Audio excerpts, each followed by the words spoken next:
La rencontre avec le cerf avait ouvert mon horizon et m'avait permis d'aimer Mandine, Aiello, Lamra, d'aimer et Ivan. Mais là s'arrêtaient les frontières de mon cœur. Je n'avais jamais pu partager ces rêves de paix. Je ne croyais pas au pouvoir rédempteur de la bonté. La vie était traître, toujours en embuscade, les hommes indignes de confiance. Ces pensées amères avaient façonné mon univers année après année.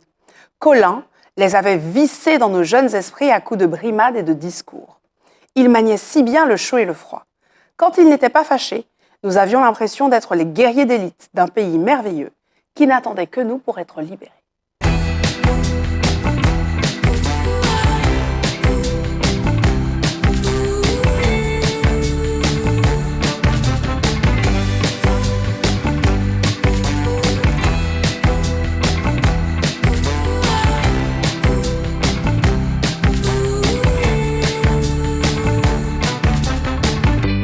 Bonsoir les Itata et bienvenue dans votre émission littéraire. Ce soir, mon invitée est une journaliste qui vit depuis plus de 30 ans en Martinique.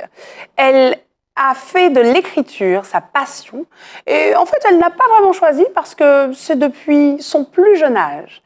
Lassée de laisser ses manuscrits au fond d'un tiroir, elle a décidé de les partager avec nous. Bonsoir Cécile Mar. Bonsoir Lauriane. Merci d'être avec nous sur le plateau de Gré Patch. Merci de m'avoir invitée. Alors, vous avez publié Cœur de cerf aux éditions Anne Carrière, qui nous entraîne à travers un monde imaginaire et où il y a une confrontation entre deux peuples, les Kéta et les Liu. Et vous choisissez deux personnages principaux, qui sont Taïna et Ivan. Est-ce que vous pouvez nous en dire un petit peu plus ? Alors oui, tout d'abord, l'histoire est racontée du point de vue de Taïna. C'est elle qui parle en narratrice, en jeu. Et au début de l'histoire, elle a perdu la mémoire. Donc elle se réveille sans savoir qui elle est, où elle est, qu'est-ce qu'elle fait sur une route. Et Ivan, qui passait par là parce qu'il a des choses à faire avec un de ses amis, la ramasse, la récupère, alors qu'elle est à demi morte de faim et de soif. La secourt, absolument. Et puis il l'emmène dans son village, qui est le village de Lamra, dont vous parliez dans l'extrait très sympa que vous avez choisi d'ailleurs. Et à partir de là, elle va découvrir tout d'abord la magie que pratiquait Ivan. Elle va découvrir les personnes qui habitent dans ce village de Lamra. Elle va commencer à retrouver ses souvenirs et il va commencer à se tisser une histoire d'amour. Le problème, c'est que effectivement, ce pays est un pays divisé par une pré-guerre civile et qu'au moment où elle commence à prendre un peu du poil de la bête, il se passe des choses entre ces deux peuples je pense qu'on peut le dire, qui vont être une déportation. Donc ça, c'est, on va dire, le premier tiers du livre. Ça, c'est la base de l'histoire. Oui. Alors, j'aimerais qu'on s'arrête sur les deux personnages principaux que vous choisissez, donc Taïna et Ivan, qui sont diamétralement opposés, au début en tout cas. Avec Ivan qui a ce côté guérisseur, mystique, très sage. Taïna qui est plus fougueuse, malgré son amnésie quand même. Comment vous est venue l'idée de les faire se découvrir, s'apprécier et puis s'aimer au final ? Parce qu'ils sont vraiment, j'ai l'impression, pas faits du même moule, quoi. C'est une bonne question. Je pense que comme tu l'as vu, le roman se passe sur deux plans différents. Il y a la réalité et puis il y a ce qu'ils appellent le lieu de silence, où ils accèdent lorsque Ivan pratique sa magie et où ils vont se projeter. Voilà. Et je pense que aussi bien dans cette réalité, ils sont diamétralement opposés, aussi bien lorsqu'on accède à ce plan-là, ils ne le sont pas tant que ça, parce qu'au final, personne n'est vraiment diamétralement opposé lorsqu'on arrive à ce plan-là. On est tous, je pense, de la même nature. On a tous des choses en commun. On a tous des choses en commun, on est de la même nature. Nos âmes, si on peut dire ça comme ça, finalement ne sont jamais si différentes que ça, puisqu'on est tous une petite partie du même tout, enfin je pense en tout cas, même si je n'ai pas la preuve. Voilà. Oui. Donc je pense que c'est ça déjà. Et puis aussi il y a le fameux les contraires s'attirent. Il n'y a pas de raison. Oui, hein. Voilà. oui, basique. Oui. Et justement, ce même tout, je trouve que c'est très important et prend beaucoup de place dans l'ouvrage. esprit bienveillant, malgré tout, malgré les dissensions, malgré la violence aussi qui est très présente, malgré les difficultés à comprendre l'autre. Est-ce que finalement, ce n'est pas un plaidoyer pour mieux vivre ensemble, malgré tout le tumulte qu'il y a autour? Moi, je suis profondément convaincue que la direction qu'on est en train de prendre collectivement, l'humanité, c'est encore plus vrai cette année, avec notamment l'élection de Trump et la montée des extrêmes droites un peu partout, est une direction totalement suicidaire. Et que donc, oui, il faut se réveiller, il faut arriver à oublier, pas oublier nos différences, mais il faut arriver à se rappeler qu'on est juste des gens, en fait. Les uns, les autres, on est des gens, qu'on a donc beaucoup de choses en commun. On fait des enfants pareil, on mange pareil, on boit pareil, on respire pareil. Et donc la somme des choses qu'on a en commun est quand même beaucoup plus grande que la somme de nos différences. Toi, t'écris arabe, moi j'écris en français. Voilà, on écrit quand même. À la base. À la base. Oui, donc voilà, bon. Après, j'espère que c'est pas didactique ce que j'ai essayé de faire. J'ai pas essayé de donner des leçons. J'essaye vraiment de le faire à travers l'histoire, en mettant des scènes de côté, les unes derrière les autres, et en montrant que avec telle action, il y a tel résultat, ou pas d'ailleurs, parce que c'est pas non plus, je pense pas que ce soit non plus automatique et vraiment utopique. Et voilà, il y a des difficultés, c'est dur, c'est pas, il y a des obstacles. L'humain est pas facile, l'histoire n'est pas facile, sinon on serait pas là où on est. Mais bon, j'y crois. Et justement, placer cette histoire, cette bienveillance, parfois portée à l'extrême en quelque sorte, et de même que cette violence portée à l'extrême aussi, les deux se rejoignent au final, dans ce monde imaginaire. Est-ce que c'était plus simple de le faire dans l'imagination? Est-ce que c'était pour avoir plus de liberté aussi, d'aller où on veut, comme on veut, avec qui on veut? Oui, complètement. Alors déjà, parce que, par exemple, j'ai une amie qui est écrivaine martiniquaise qui vit dans l'Hexagone, son premier retour a été de me dire « mais moi, je ne suis pas pour le pardon sans la réparation ». Et je lui dis « mais moi non plus ». C'est pas du tout mon propos. Et justement, c'était très important pour moi, parce que si je l'avais placé en Martinique, qui je suis pour moi venir dire aux Martiniquais ce genre de choses. Donc je le place dans un pays qui est complètement imaginaire, où les gens peuvent par exemple, un Martiniquais peut s'identifier comme un Liu, mais aussi comme un Keita, comme un Français, etc. Et pareil, si j'avais placé ça en Afrique du Sud, pareil, si j'avais placé ça en Israël-Palestine, voilà. Là, on est dans des trucs, et moi, je voulais arriver à dire des choses qui étaient justement au cœur de l'humain, sans la géopolitique. Donc c'est pour ça que je l'ai fait, aussi parce que j'aime la magie, quoi. Et la magie, il faut pouvoir le mettre dans un monde imaginaire. Et justement, ce roman, Cœur de cerf, relève du style fantasy. Donc, si j'ai bien compris, c'est un mélange de magie avec de la fiction, et surtout, par-dessus tout, j'ai envie de dire, du relationnel. La relation entre les gens, la façon dont les personnages évoluent et donc alimentent aussi leurs relations. C'est bien ça, j'ai tout compris? Oui, et même la relation de soi à soi. Parce que la guérison de certains de mes personnages, parce que Taïna et Ivan, ce sont deux personnages qui sont complètement brisés à la base. Et alors, Taïna découvre au fur et à mesure à quel point elle est brisée. Pourquoi elle est brisée? Au début, elle ne le sait pas. Et Ivan le sait, mais il a choisi de mettre de côté cette partie de lui-même sous le tapis et de surtout pas s'en occuper. Et dès que quelqu'un s'en occupe et s'approche, oh là là, c'est la cata. Oui. Voilà. Mais il faudra bien qu'il le confronte aussi. Mais ces personnages-là, alors qu'ils essayent de guérir leur pays, qui est scindé en deux, il faut aussi qu'ils essayent de se guérir eux-mêmes, et eux-mêmes sont déjà scindés en deux. Donc voilà. Donc le relationnel, c'est un beau mot, c'est la mise en relation des peuples, mais aussi des gens vis-à-vis d'eux-mêmes. Oui, c'est une très belle image. Et d'ailleurs, vous qui êtes journaliste de profession, tout à l'heure, vous parliez de ce qui se passe dans le monde, etc. Donc forcément, quand on lit l'histoire de votre ouvrage, les Keita, les Liu, cette espèce de confrontation permanente qui amène à la déportation aussi, on regarde un peu autour de nous, on se dit, oulala, ça n'a pas l'air parti pour s'arranger. Ouais. Et du coup, dans cette ère justement où les informations sont diffusées très facilement, où on a du mal aussi à communiquer avec les autres parce qu'on campe sur nos positions et qu'on ne s'écoute plus vraiment, on s'entoure de gens qui ne pensent que la même chose. Est-ce que vous pensez que c'est un risque aussi pour cette bienveillance, est-ce que c'est pour le vivre ensemble, de camper sur ses positions comme ça, et puis de ne pas y déroger, de ne pas être ouvert, de ne pas écouter. Au-delà du camper sur ses positions, je pense que le problème, c'est le problème du rapport au corps et à la terre, parce que on campe sur nos positions, mais on est tous ici. Et c'est comme ça, c'est le mécanisme du complotisme, de la fake news. On va croire quelque chose qui est complètement intellectuel. On va croire un gourou qui va nous dire le ciel est vert, même si on sort et qu'on voit de nos propres yeux que le ciel est bleu. Mais ça, il nous a été dit tellement souvent que le ciel était vert qu'on ne croit plus nos sens, on va croire l'intellectualisation.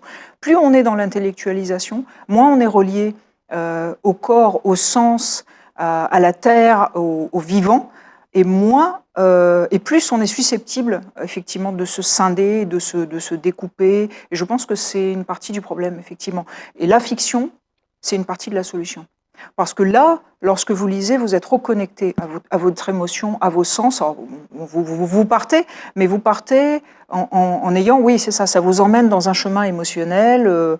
Vous allez avoir plus d'empathie pour les personnages et donc plus d'empathie pour les gens. Et d'ailleurs, ça a été prouvé même par des études. Et puis, c'est vrai que quand on lit, on est confronté seul face à l'histoire et du coup, on a son propre avis, on développe aussi des petites théories qui sont confirmées ou pas du tout d'ailleurs pendant qu'on lit. Et ça, c'est intéressant. Ça nous incite à voyager, à imaginer et peut-être un peu à se projeter aussi dans notre quotidien après avec des petites réflexions. Et à faire connaissance avec des réalités qui ne seront pas forcément les vôtres. Oui, tout à fait. Que vous n'auriez pas forcément rencontré dans votre vie quotidienne. Si le travail est bien fait dans l'écriture, normalement, vous pouvez avoir accès à des choses qui n'auraient pas été forcément d'emblée dans votre vie. Voilà. Et justement, vous parliez de la nature qui est luxuriante dans le roman. Vous êtes là clairement inspiré de la Martinique, de l'endroit où vous vivez. Absolument. D'accord. Oui, tout à fait. Il n'y a aucun doute là-dessus. Et pour les grandes étendues du Venezuela, puisque le Venezuela a les grandes étendues, et aussi de mes souvenirs. Alors là, ça ne va pas apparaître dans le bouquin, parce que évidemment c'est beaucoup plus caribéen, mais de mes souvenirs d'enfance dans le Tarn-et-Garonne, où j'avais des grandes étendues comme ça, très très arides, et il y a un passage comme ça où c'est très sec, et je me suis inspirée de ça. Mais il est vrai que la grosse majorité de la végétation, voilà, c'est la Martinique, oui, ça sans problème. Et c'est vrai, du coup on est content parce qu'on se projette en tant que lecteur aussi, on se dit tiens, là oui, là, et c'est super intéressant de se projeter en tant que Martiniquais dans une histoire qui n'est pas celle de la Martinique, mais avec des points de ressemblance. Tout à l'heure, vous disiez que placer l'histoire dans la fiction, dans l'imaginaire, c'était plus simple aussi. Est-ce que par rapport à cette histoire, mais aussi notre réalité, vous avez envie de peut-être sortir de la fantaisie et d'aller peut-être sur un style moins fictionnel, parfois, ou pas du tout, vous restez... Je sais pas. Je trouve, déjà pour moi, la fiction, c'est l'antidote au journalisme. D'accord. Parce que le journalisme, c'est... Je dois dire ce qui est. J'ai pas d'autre solution. Si je commence à dire autre chose que ce qui est, je ne suis plus une journaliste. Je mens. Les faits. Les faits, rien que les faits. Les faits, rien que les faits. Or, la fiction, c'est l'inverse. C'est-à-dire que je peux vraiment me lâcher, je peux faire.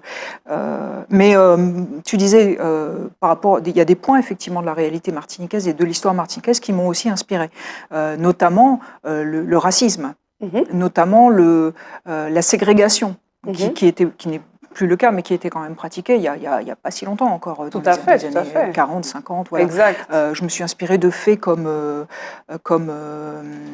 l'affaire de Caudet. D'accord. pour camper un personnage qui donne un coup de cravache à un autre personnage. Je me suis inspirée de l'affaire de la savane, là, quand on avait renversé le grand scooter. Bon, tout ça. Alors évidemment, on ne va pas le retrouver tel quel. Texto, mais ce sont des émotions, des vibrations, des situations, de vibratoires que j'ai pu canaliser pour les mettre là-dedans. Et du coup, ouais. Ça m'étonne pas qu'on s'y retrouve. C'est pas le même exercice. Oui, je vois. Ouais. Et du coup, petite question pour ma curiosité personnelle. Cœur de cerf, donc le cerf qu'on retrouve quand même à quelques occasions dans l'ouvrage, il est quand même là. Pourquoi ce titre ? Parce que le cerf était là dès le début. C'est le cerf qui a donné naissance à mon roman. Vraiment, c'est là. Il est là au début de l'ouvrage aussi, parce qu'on commence sur un passage où le cerf est là. Et donc, cette vision de cerf transparent, en fait, a donné naissance à tout le roman. Ça a été tellement émotionnel pour moi que ça m'a porté pendant les dizaines d'années où j'ai écrit ce bouquin. Et donc, je ne sais pas pourquoi. Je pense que je ne sais pas. Mais en tout cas, ça ne s'explique pas, comme souvent d'ailleurs dans l'écriture. Par la suite, j'ai fait beaucoup de recherches et je me suis rendu compte que le cerf, dans quasiment toutes les traditions spirituelles, c'était le guérisseur. Donc ça avait un sens. C'est intéressant parce que ça nous rappelle forcément Ivan, guérisseur, etc. Et c'est un passeur d'âme aussi. Donc il vous aide à passer entre les mondes. D'accord. Voilà. Donc c'est pas mal. C'est très... Dans la tradition amérindienne, dans les traditions celtes, les traditions mexicaines. Vous apprenez quelque chose. Et du coup, je ne peux m'empêcher de constater que vous portez également un cerf en pendentif. Et voilà. Alors c'est un petit clin d'œil à cette histoire-là dont vous parlez. Oui, c'est devenu mon talisman. Le cerf est aussi le symbole du Christ pour les chrétiens du XIVe siècle. D'accord. Ce que j'ai appris aussi par la suite. Okay. Donc pour moi, je me dis, tiens, c'est comme si j'avais ma petite croix. Oui, voilà, c'est ça. Oui, c'est une sorte de talisman. Le cerf, pour moi, c'est la bonté. En tout cas, telle que je l'ai écrite dans ce bouquin, c'est ça. Donc quand j'ai ça, si jamais c'est dur dans la journée, on s'y raccroche et on se dit ok, on continue quoi. Bon, écoutez Cécile Marc, notre discussion est passionnante. En plus, j'ai appris plein de choses. Donc merci beaucoup. Et restez avec nous. On passe tout de suite pour mieux vous connaître à la rubrique Tac au tac.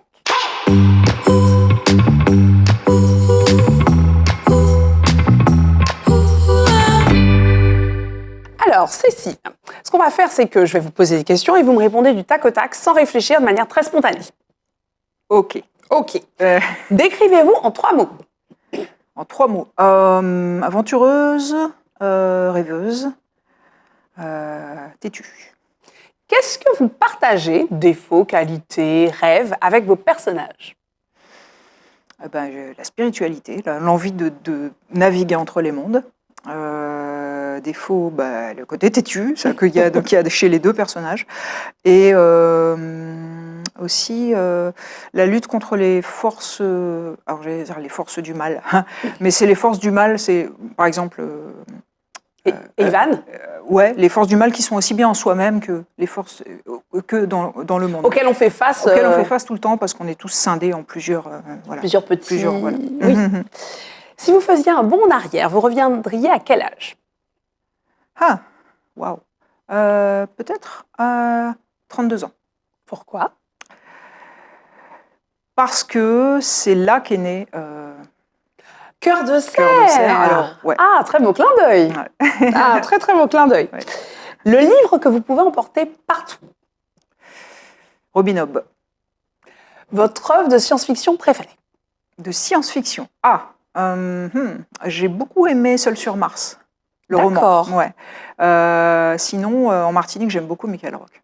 D'accord. Yes. L'époque où vous auriez aimé vivre. Aujourd'hui. Je le sentais ça, je le sentais arriver. Ok. Musique classique ou plutôt variété ? Si j'ai le choix que entre musique classique et variété, musique classique. Sinon ? Sinon... On ouvre. Dancehall, Airbnb. Le maximum de choses possibles.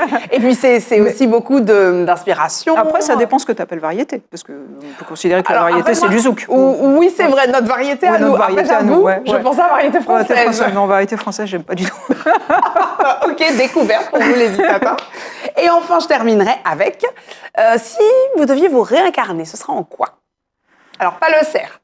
Pas le cerf. J'aimerais bien me réincarner en faucon parce que ça vole, ou en chat parce qu'il faut rien de la journée. Bon, au moins, c'est pragmatique. Ok, très bien. Bon, bah écoutez, merci beaucoup, Cécile Marr. On s'en va, kiffer notre livre.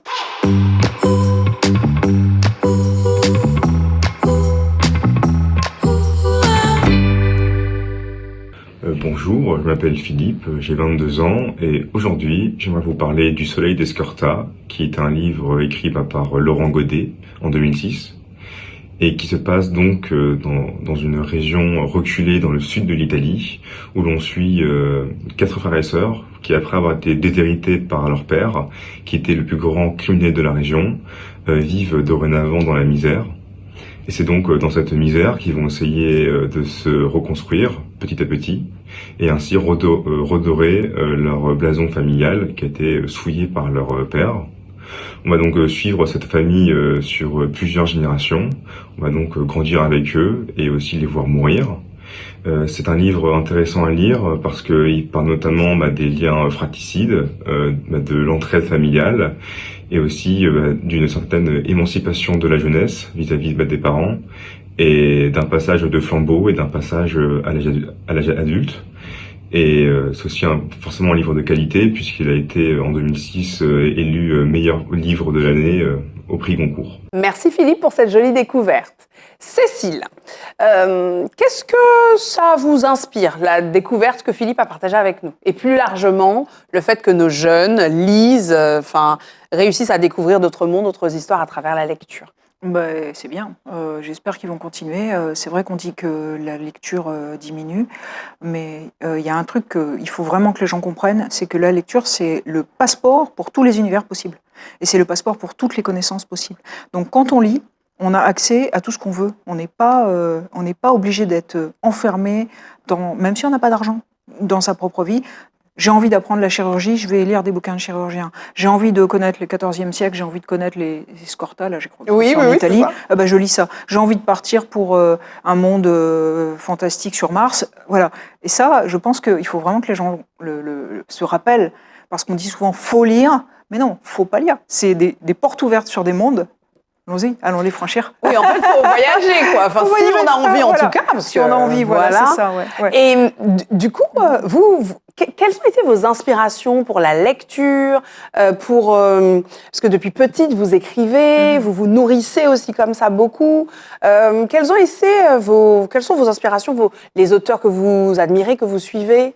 Alors, j'ai une inspiration qui est extrêmement éclectique, du coup, parce que comme tu le dis, j'ai commencé très tôt. Donc, quand j'étais enfant, c'était Victor Hugo. C'était des auteurs comme ça. Après, c'est très vite parti sur la science-fiction. Donc, j'avais Richard Matheson, Robert Heinlein, ça commence à dater, je me rappelle plus.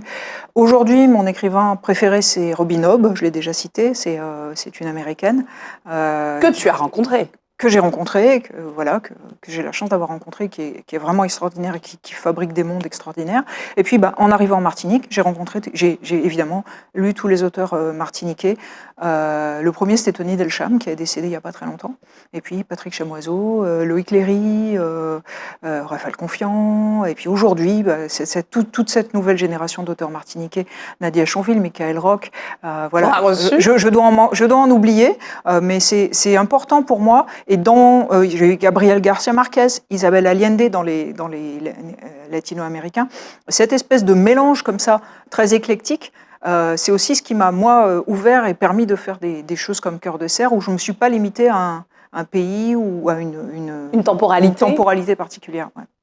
En tout cas, c'est super intéressant et c'est vrai que, en tant que lectrice, alors petit échange sur vraiment mon expérience avec Cœur de cerf, c'est que cette possibilité de passer d'un monde à l'autre, d'une temporalité, oui aussi, à une autre, c'est hyper, ça provoque beaucoup de liberté et beaucoup de... Quand on sort de là, on sent qu'on peut tout faire. Et ça, c'est super plaisant. Ouais. J'ai envie de demander quel est le coup de cœur du moment? Quel est ton coup de cœur du moment? Qu'est-ce qui te fait vibrer? Ça peut être littéraire, ça peut être aussi musical, artistique, peu importe. Coup de cœur du moment. Alors, en littérature, le dernier truc que j'ai vraiment adoré, c'était Catherine Arden. C'est une américaine, russo-américaine. Donc, c'était sur de la fantaisie Aussi russe, ouais. En local, c'est André Lucrèce, parce que je suis en train de le chroniquer. Oui, il a oui. fait un petit bouquin sur René Ménil et Aimé Césaire, que je trouve vraiment, c'est un petit bijou, il est vraiment très bien Ah fait. oui, on l'a reçu Ouais, aussi, il est vraiment très bien fait. magnifique. Et puis sinon, alors je suis très branchée en ce moment sur les États-Unis à cause des élections. Et je suis le podcast d'une américaine qui s'appelle Heather Cox Richardson, qui est une historienne et qui tous les jours analyse ce qui est en train de se passer sous le prisme de l'histoire. Et je trouve ça fascinant. Voilà. Ah ben merci beaucoup pour les tips là. Il y a des choses, les Itata, qu'on pourra aller chercher. Merci beaucoup Merci d'être beaucoup, Lauriane. passé nous voir dans Au gré des pages. Quant à vous, les Itata, merci de nous avoir suivis et je vous dis à très bientôt pour de nouvelles découvertes littéraires.